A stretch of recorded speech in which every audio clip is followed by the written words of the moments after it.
Je vous invite à une prière. Seigneur, ta parole est pour nous le ferment du royaume et le germe d'espérance.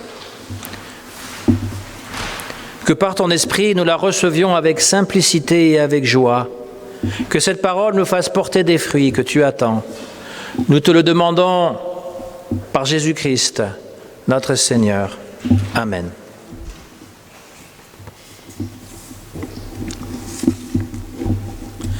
Et donc nous allons lire le livre de Jonas, les chapitres 3 et 4.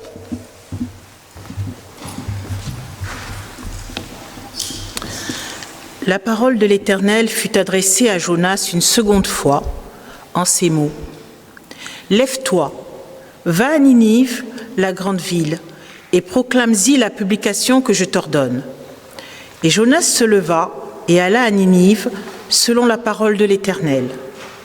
Or Ninive était une très grande ville, de 3 jours de marche. Jonas fit d'abord dans la ville une journée de marche. Il criait et disait « Encore 40 jours, et Ninive est détruite. » Les gens de Ninive crurent à Dieu. Ils publièrent un jeûne et se revêtirent de sacs, depuis les plus grands jusqu'aux plus petits. La chose parvint au roi de Ninive. Il se leva de son trône, ôta son manteau, se couvrit d'un sac et s'assit sur la cendre. Et il fit faire dans Ninive cette publication par ordre du roi et de ses grands. Que les hommes et les bêtes, les bœufs et les brebis ne goûtent de rien, ne paissent point et ne boivent point d'eau. Que les hommes et les bêtes soient couverts de sacs, qu'ils crient à Dieu avec force et qu'ils reviennent tous de leur mauvaise voie et des actes de violence dont leurs mains sont coupables. Qui sait si Dieu se reviendra pas et ne se repentira pas, et s'il ne renoncera pas à son ardente colère, en sorte que nous ne périssions point.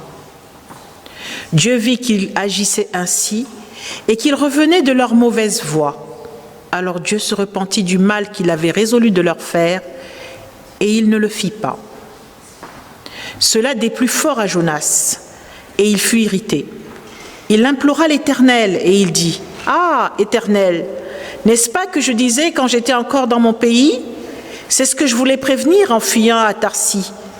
Car je savais que tu es un Dieu compatissant et miséricordieux, lent à la colère et riche en bonté, et qui te repent du mal. Maintenant, Éternel, prends-moi donc la vie, car la mort m'est préférable à la vie. » L'Éternel répondit, « Fais-tu bien de t'irriter ?» Et Jonas sortit de la ville et s'assit à l'orient de la ville. Là, il se fit une cabane et il s'y tint à l'ombre, jusqu'à ce qu'il voie ce qui arriverait dans la ville. L'Éternel Dieu fit croître un ricin qui s'éleva au-dessus de Jonas pour donner de l'ombre à sa tête et pour lui ôter son irritation.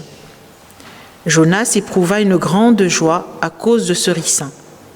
Mais le lendemain, à l'aurore, Dieu fit venir un ver qui rongea le ricin et le ricin sécha.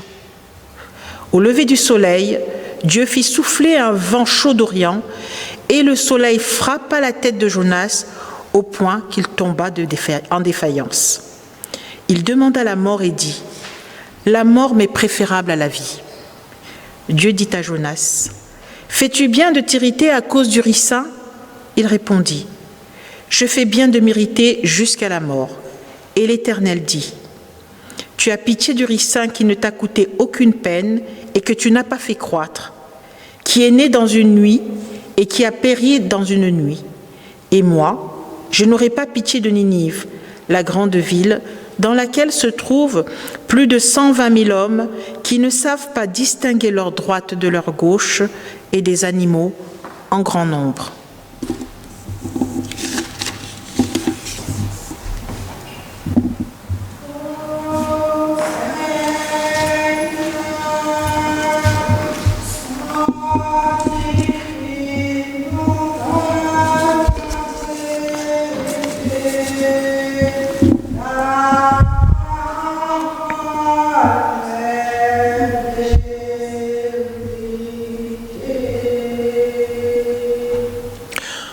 Ô Seigneur, sanctifie-nous par ta vérité. Ta parole est vérité.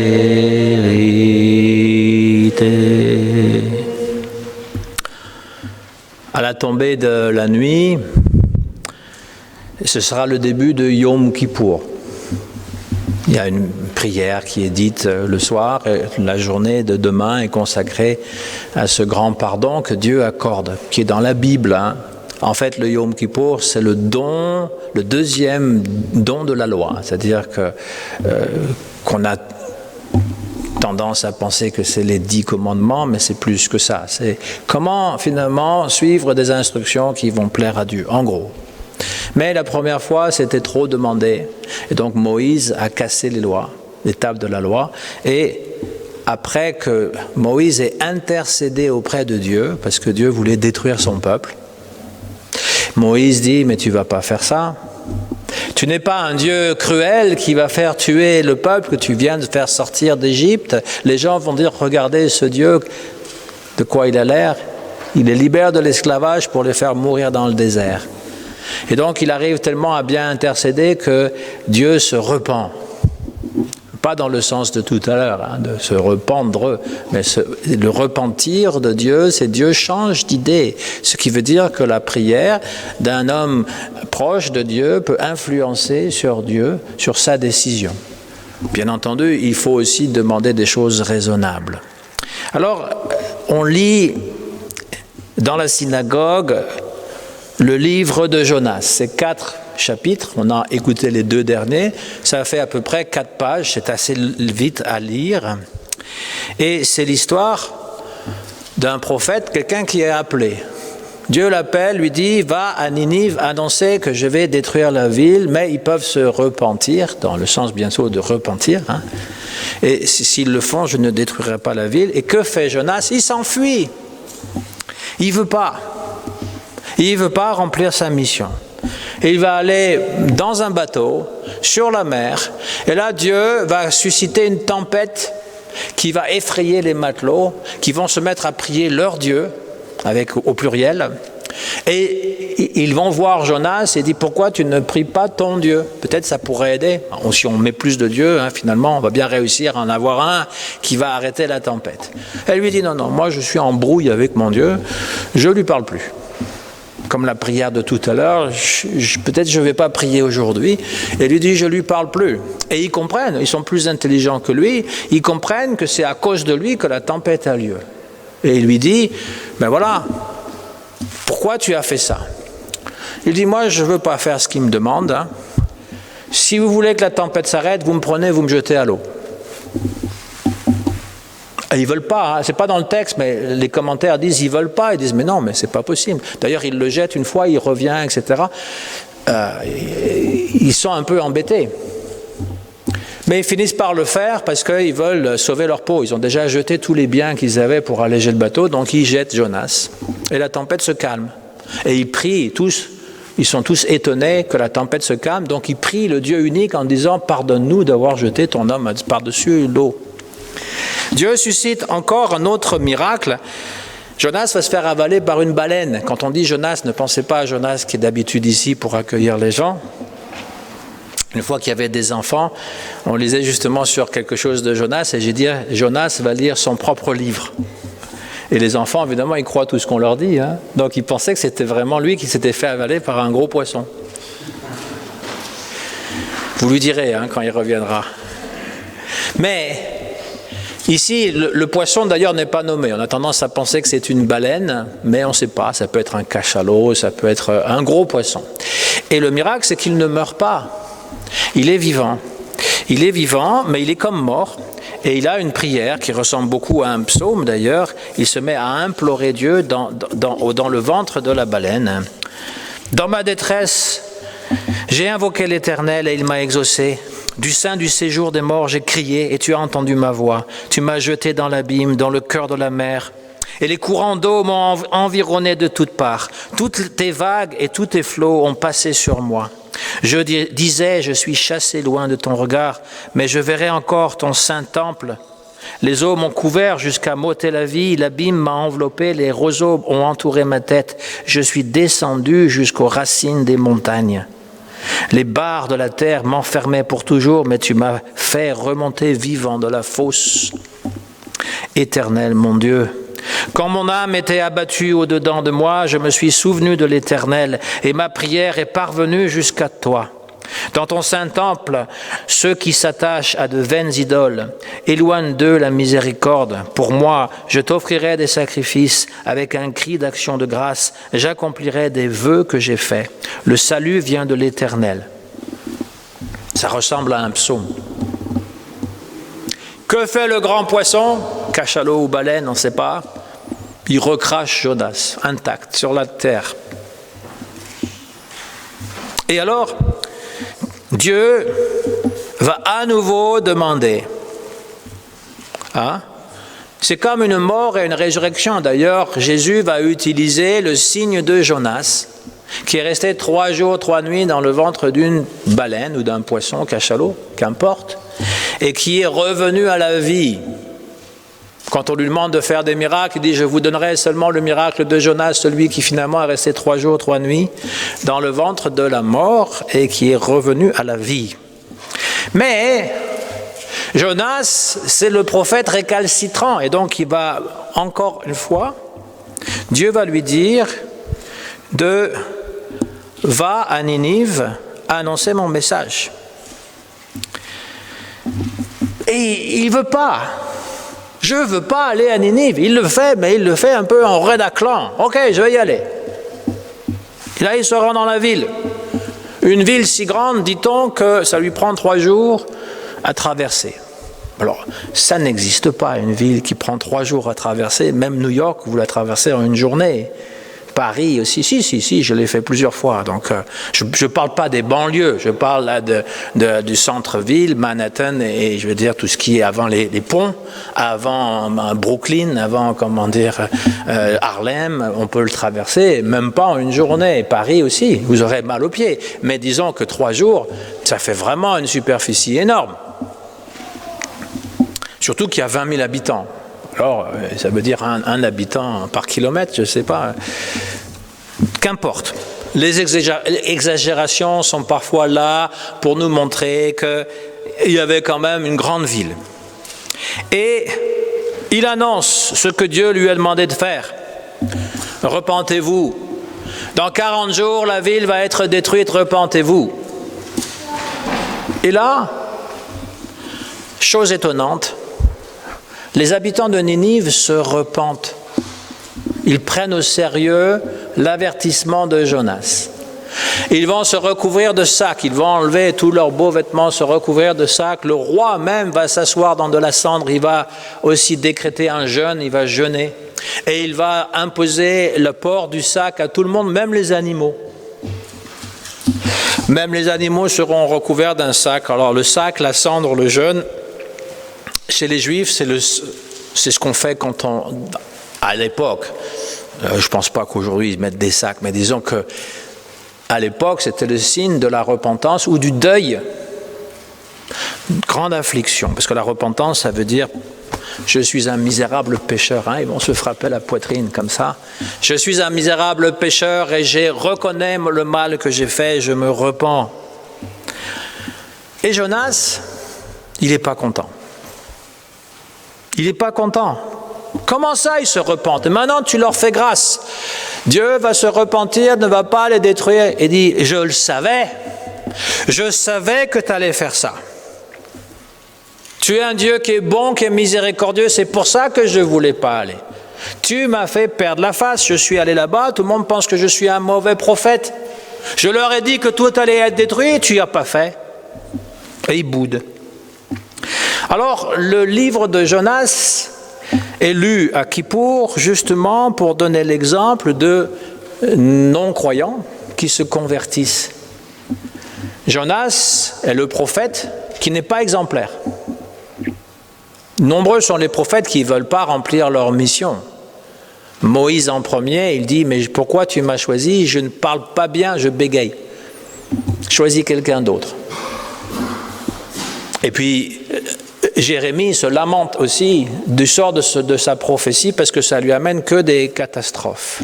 Mais ils s'exécutent, ils le font. Tandis que Jonas, il boude sans arrêt, il dit, je ne veux pas faire.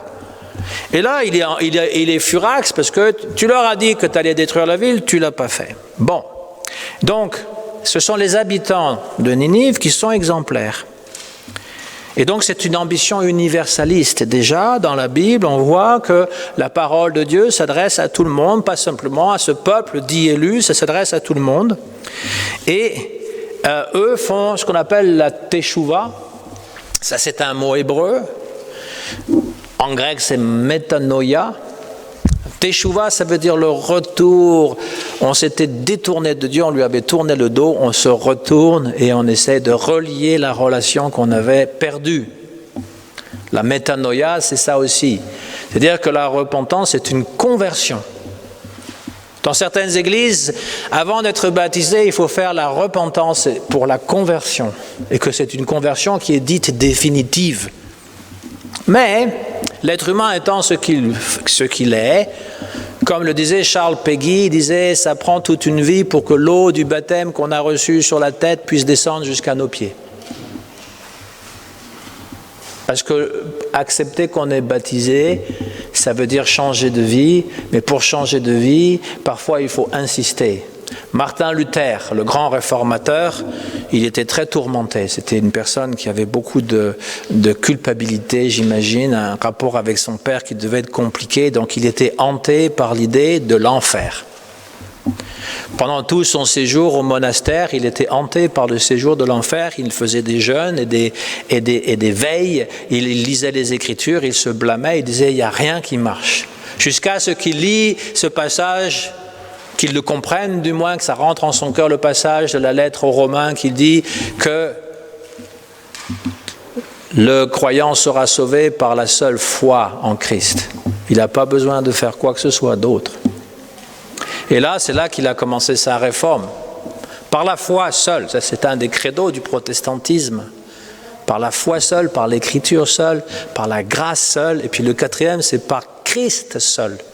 Il n'y a pas d'autre rédempteur, rédemptrice. Et voilà les principes de la réforme. Et Martin Luther, il est sorti du monastère, il s'est marié avec une ancienne nonne, il a eu 7 enfants. Alors c'est pas la fin de l'histoire, hein, comme dans les contes de fées, ils se marièrent et eu beaucoup d'enfants. Non, il a créé la réforme et ça a permis aux chrétiens de connaître la Bible, parce que les chrétiens ne la lisaient même pas. Et de savoir quel rapport on pouvait avoir avec Dieu direct. Mais lui était toujours hanté parfois par le démon.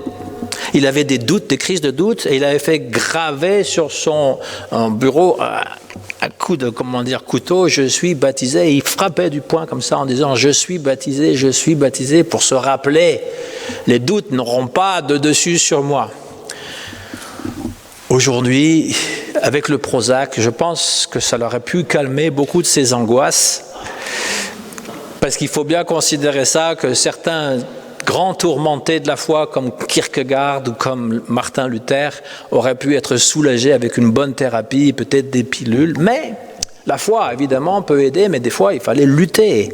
Et donc, ce qui veut dire que le baptême, c'est tous les jours qu'on est baptisé. Tous les jours qu'il faut renouveler les vœux de son baptême, de dire je suis un être nouveau pour vraiment vivre comme un être nouveau et se repentir et retourner. Alors ça ne veut pas dire se sentir misérable. Comme dans nos cultes, vous voyez, il y a une période où il y a un passage où c'est la repentance. Hein, on déclare que nous sommes des pécheurs et tout de suite après c'est le pardon des péchés. Alors ça semble un peu ridicule. Parce qu'on va dire, mais pourquoi vous faites ça? Vous dites, je suis un pécheur, hein, et puis juste après, le pardon des péchés. Si on est pardonné, on n'a pas besoin de se repentir. Mais c'est toujours pour se rappeler, et ça c'est un autre slogan de la réforme, hein, pécheur et justifié à la fois. On est des gens qui ne sont pas parfaits, mais en même temps, nous sommes aussi graciés. Donc nous avouons que nous ne sommes pas parfaits, mais nous acceptons aussi que nous sommes pardonnés, acceptés. Jonas, par son refus d'obéir, est un contre-exemple. Et les nations sont exemplaires. Et il ne veut pas que la ville de Ninive soit sauvée. Il en veut finalement à Dieu d'avoir sauvé. En même temps, Jonas semble avoir un savoir suffisamment grand. Il sait que Dieu est clément, compatissant, et que les hommes se repentiront. Il connaît la miséricorde divine. Par contre, il semble avoir mal compris le sens de la présence de Dieu partout. Il ne peut pas échapper à Dieu. Il a beau se réfugier sur un bateau, quand il y a la tempête, il va même dans la cave et il dort. Il essaye de dormir. Mais on ne peut pas échapper à Dieu. Et donc il y a une incohérence dans sa façon d'agir, quelque chose qui fait de lui un enfant. Il y a de l'infantilisme. Peut-être que c'est aussi notre rapport avec Dieu, d'être à la fois infantile, de demander des choses impossibles, de demander que Dieu puisse résoudre les problèmes matériels qui nous accablent et ne pas lui demander les choses essentielles, c'est-à-dire d'être proche de lui. Il y a un côté infantile.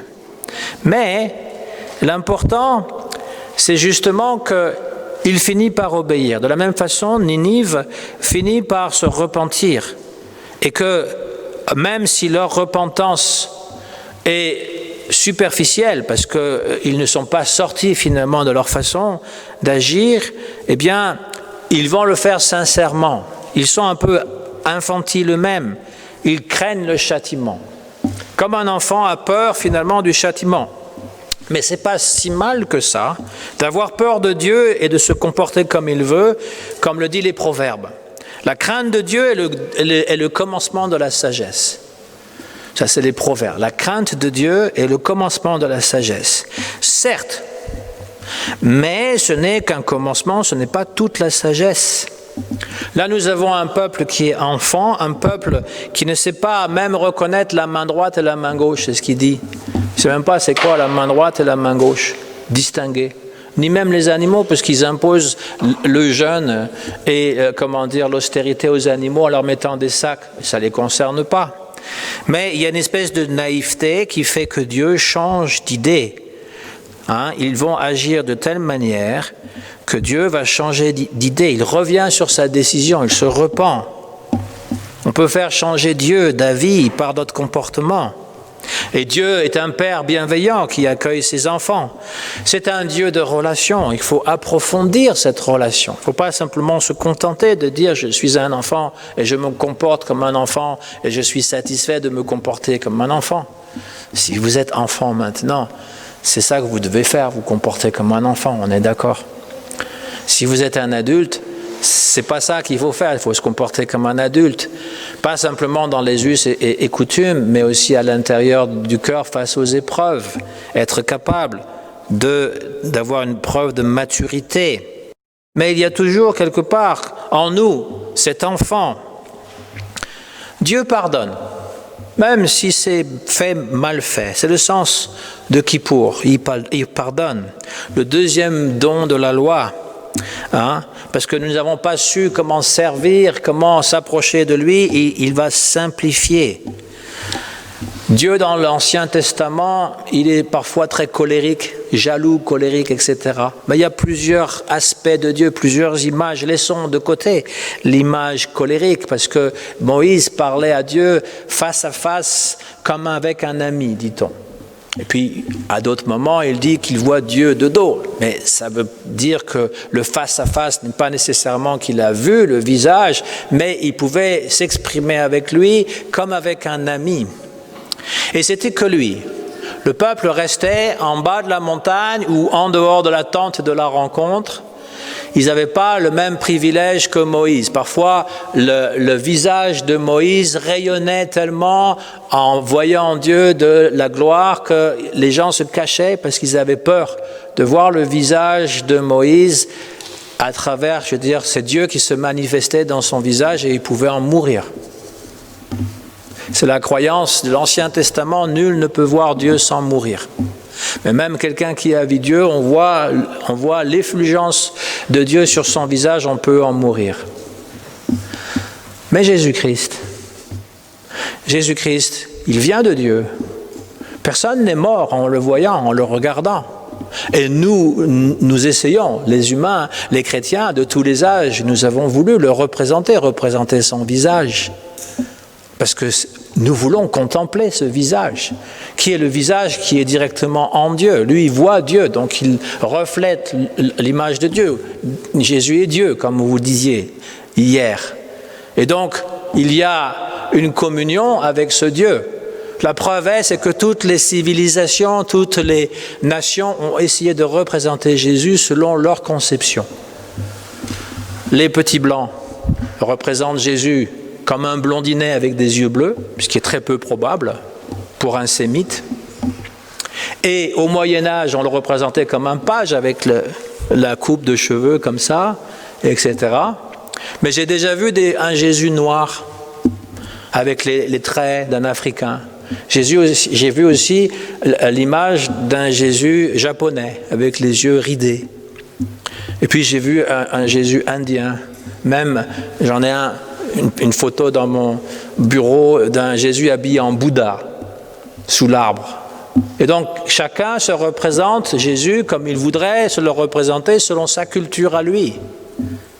Parce que le visage de Jésus ne nous fait pas mourir. Au contraire, il nous fait vivre et on aspire à voir ce visage. Mais à défaut de voir le visage réel de Jésus, on peut écouter ce qu'il dit. Et il dit dans l'évangile de Jean, « Si vous suivez mes enseignements, je ne vous appelle plus mes serviteurs. Je vous appelle mes amis.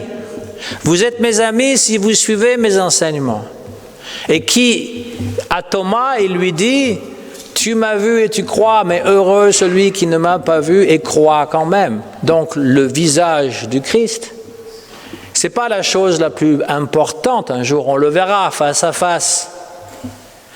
Mais ce qui est le plus important, c'est savoir comment être en communion avec lui. Et donc, il va jusqu'au bout de cette logique biblique. Dieu qui se révèle et qui demande changer de conduite. D'ailleurs, c'est le début de sa prédication. Repentez-vous. Le royaume de Dieu est arrivé. Et il y en a qui se sont repentis. Et il y en a qui continuent à se repentir. Parce que si on peut s'étonner que Jésus n'est pas revenu depuis 2000 ans, on attendait son retour très rapidement et qu'il n'est toujours pas revenu. La question que je pose toujours, c'est est-ce qu'il est venu dans votre vie? Parce que c'est le plus important. Et depuis 2000 ans, combien de milliards de personnes ont cru en lui, se sont repentis et ont changé de vie? Ça aussi, ça n'est pas rien. Et donc, le retour de Christ parmi nous, ça aussi, c'est comme voir Christ face à face, voir son visage, on ne sait pas quand, mais le plus important, c'est qu'il soit venu en nous, qu'on sache qu'il nous accompagne. D'ailleurs, si Jésus revenait aujourd'hui, il y a peu de chances que tout le monde le reconnaisse. Il apparaîtra sûrement sur des traits différents de ce qu'on peut l'imaginer.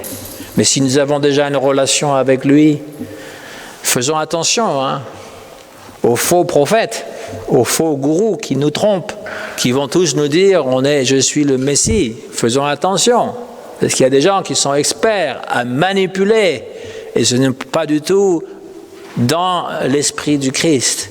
L'esprit du Christ, quand il est venu, c'était quelqu'un de humble, c'était quelqu'un de discret, mais c'était quelqu'un qui était en relation avec tout le monde, y compris les exclus de la société. Voilà. Alors, nous attendons le Christ, mais plus important, c'est qu'il soit avec vous aujourd'hui, maintenant. Amen.